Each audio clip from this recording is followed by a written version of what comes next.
name's Jimmy Talbert. I'm joined by my friend Dom Faussette. What's up, brother? How you doing, man? I'm doing good. Dom, you have an interesting background, and your business, for me, is very fascinating. And so, do you mind starting by just telling me a little bit about your background, led you to the business that you have now, and we'll take it from there. Totally. Yeah, so high-level overview, starting from the beginning, prior military, Air Force K-9, and once I got out of the military, I got into law enforcement. The only job I could find where I could carry a gun and potentially use it. So law enforcement was it. Then I realized that the suspects get younger and faster and stronger, and I got older, slower, and weaker. Getting shot at sucks. Looks way cooler on television. And I had the opportunity to jump into the mortgage sales space, which I did. I left the state that I was in, not the mental state because I'm still there, but I was in Mississippi, and I jumped over to Arizona, got into mortgage sales. It was booming business at that time. And then I really liked the ability to sit down, make some phone calls, not go to weird people's houses. Like, that was fun to me. And I got good at what I was doing. And then I got into the leadership space, and I just would promote from one company to the next. And I started doing videos. I started doing videos on Instagram, but I started doing leadership videos. I do 60-second videos on Instagram. And they, believe it or not, started to like them. And I would involve my kid every now and then, my wife, and they got to know me, which in turn let them get comfortable with me. And then I got comfortable with them and had some great teams doing this. And then I wrote a book. My team encouraged me to write a book, so I wrote a book and started a podcast. And long story short, started coaching, got paid to speak, and I was like, no, this is a business. It's a multi-billion-dollar industry. I'm going to get my piece of the pie.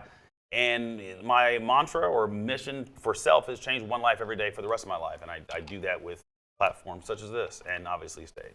Awesome. And so, yeah, with your, that is one heck of a progression. It's a journey. Definitely a journey. Sure. So with your business, talk to me a little bit about kind of what you know, who do you guys target? Who do you work with? What's sort of your normal client?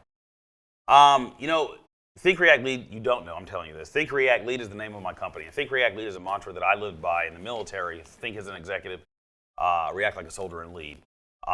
Decision making is something that I've always had the ability to do that. And that stemmed from, as a cop, you serve warrants. Or as a cop, one would serve warrants, unless of course you were a cop before, and I don't know. No. Okay, fair enough. And sometimes the intel is there's 3 people inside the house. 3 people.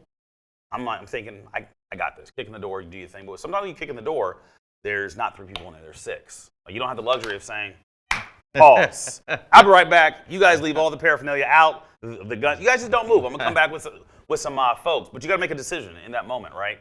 And this is where training comes into play. And I thought that everybody had the ability to make a decision without having an emotional reaction or response to it, or the inability to make one because of emotions. So I started coaching executives, and I realized it was an industry. And so now it's just me. You said we, and I don't know if you speak French, but I coach people towards command present, right? I take executives that want to promote, and there's that gap between their mind and their heart. We bridge that gap. And when I say we, myself and the client, I go take them through this habit finder assessment. We go through the assessment, and we take them through a 6-month process. That's one aspect of the business. So we're talking like, streams of income, right? Mm-hmm. Speaking is another one. Radio is another one. I do social media coaching for coaches and speakers, because most people my age and above suck at social media. I learned early on in business that nothing is free, right? Intellectual property is a thing. Mm-hmm. And just really getting people to get dialed in on who they are from a standpoint of what do I do next? Mm-hmm. So that's where I'm at. I jumped into this 2.5 years ago, so about to hit my third year, and between the radio show, the podcast, traveling, and like I'll be gone tomorrow. I'll be in Florida tomorrow. Staying dialed in on my time, staying dialed in on my message. Mm-hmm. Very cool. Very cool. And so I guess with all that, uh, do you have different with your clients with what you offer to them, right? You offer all these different types of coaching. Right. Is it one person where you're coaching them on all the stuff, or is it usually someone who's coming to you with a specific? In the last 3 weeks, I've had one client sign up for everything, but typically it's one of the three. So there's speaker coaching, and that's just coaching somebody on how to speak on stage, how to sell towards the end, how to tell a story, when to tell a story, how to start an introduction. Right? Most speakers, this is what happens. You'll introduce, hey, welcome to the stage, Dom Faussette. That's a different stage. Let me use a different voice. Welcome to the stage, Dom Faussette. And I'll come to you know where I was going with that. And I'll come to the stage, and then as a speaker, I'll say, hey, everybody, I'm Dom Faussette. Well, no, that's not how you do that, right? Right. It's more, they know who you are. And if they forgot, then just be so good that they Google you, right? Sure. So you start with the story, and then there's the business of speaking. That's a whole nother avenue, right? Because I had to put on another hat to even go through that module. And then social media, that will usually take 6 months. Because guys like us, we know a lot. You would blow my mind right now based off what you know. So I've learned in my experience that I can't dump all that I know about social media on somebody in 3 45-minute phone calls. Sure. What's going to happen? They're not going to do anything with it. Yeah. Right. Yep. So I gradually provide them information, check on them, and then we engage like that. And usually building a social following isn't an overnight They think it thing, is. right? No, it is not.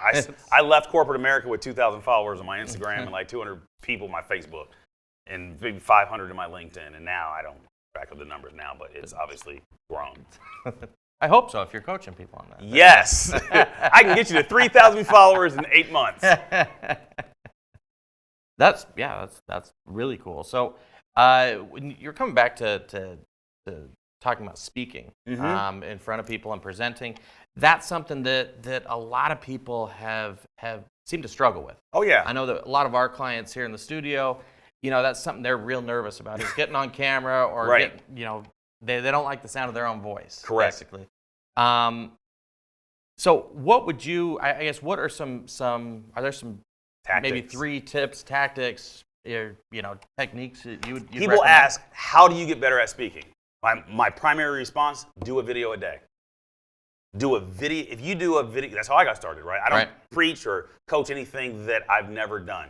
If you do a video a day, what that does, and just use a front face of Instagram. 60 seconds is all you have. And what I learned as I was doing my videos, after about the 50th video, I would learn, my body would know what a minute felt like. And then I learned how to do a video. So the way I teach clients to do it is, I'll just do it. Welcome to Think, React, Lead. This is Dom Faussette, executive coach and leadership speaker. Hey, welcome to Think, React, Lead. This is Dom Faussette, executive coach. Yeah, there we are. I got to get in that, the video mode. I understand. Hey, welcome to Think, React, Lead. Dom Faussette, executive coach and leadership speaker. Today we're going to talk about A, B, and C. Yep. What I learned about A is this. What I learned about B is this. What I learned about C is this. What are you going to do to implement B into your life? Put it in your comments below. Again, I'm Dom Faussette, executive coach and leadership speaker. I was at a MotoGP 2 years ago, and this guy from Mexico, there's 500 Ducatis. Like, there's motorcycles everywhere. And my wife and I both ride Ducatis, and our bikes kind of stand out. Because we wrapped them, he says, hey, you're Dom Faussette, executive coach and leadership speaker. And then it clicked. My coach told me to do that. People don't really listen. They might watch your video, but they don't listen. Right. So in order for them to retain information, you have to say the same thing at the same cadence all the time. And then when you're introduced, so what do? I'm an executive coach and leadership speaker. You're able to say it confidently, and then you stop talking, right? And you know what 60 seconds feels like. And when I got to Fox, not that I worked there, but I was interviewed on Fox, and people think when you go into a major studio that everybody's nice and friendly, and yes, we're just gonna sit down. No, it goes just like this. Hey, you're up next. Lav mic, boom, sit down. Lady across from you. Oh, I see, Don Faussette? No, Dom Faussette. Okay, what do you want to talk about? I'm a leadership Okay. 5, 4, 3, 2, 1. Hey, welcome to Fox News. This is Tiffany Saunders, and we have Dom Faussette here with reacting, thinking, and leading. Like that's like they mess up, but you cannot not smile. Right. You have to learn how to correct them without correcting them. And people think speaker coaching like just stage. No, speaking is really how you interview, right? It's normal engagement, getting comfortable with your voice, how you talk to your spouse. Yes, speaking on stage is a thing, and there's a way you speak on podcasts, there's a way you speak on radio, there's a way you speak on TV, right? Understanding when to shut up, right? There's just so much that goes into it. It's not just, I'm going to get on stage. I wish it was that easy. I'm glad it's not, though. Okay, so to sum that up, then it's knowing your what you're doing, where you're doing it, and then I guess keep it moving, keep it simple. Yeah, think about just it like you this. did for me right there. Right, you just right. Radio, no dead air. Right. Think of it like this: when you're talking to an audience, if a fourth grader can understand it, a 40-year-old will buy it. That makes sense. It does. That makes sense. Most people, they think people care about the numbers and the stat. Unless you're at a tech conference where you're not there to sell, you're just there to provide insight. And even then, you got to kind of moderate that. But if you're on stage, you should be speaking to sell. Absolutely.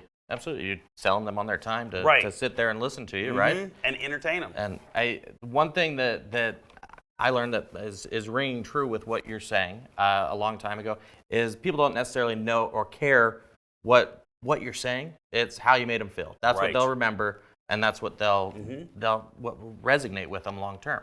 Right. So. And it works on stage. It works in relationships. I mean, obviously, both of us are married.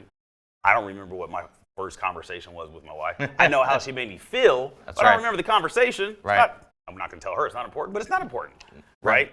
And it's another rule of thumb is you want to make them smile, laugh, and think.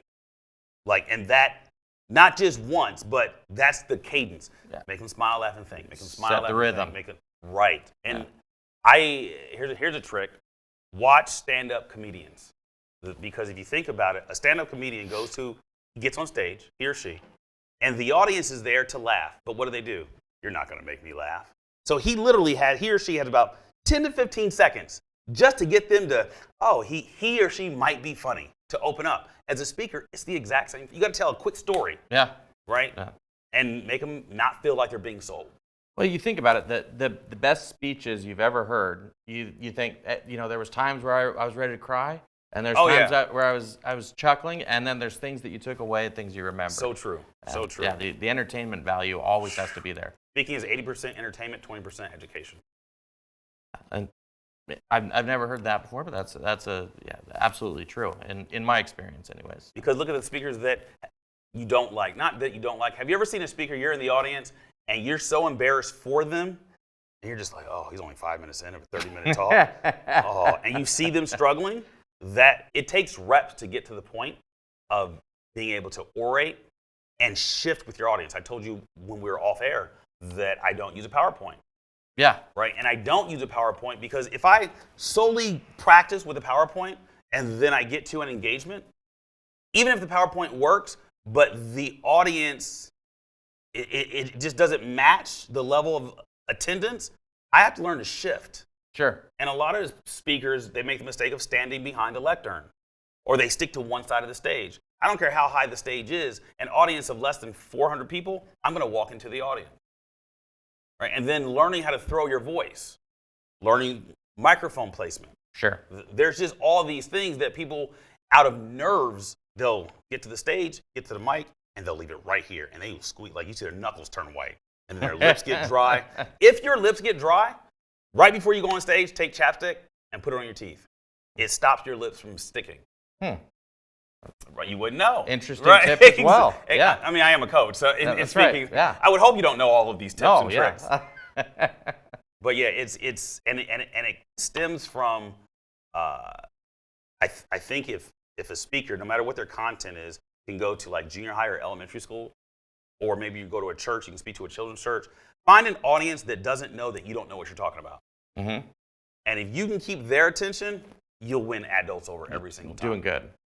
Interesting. Yeah.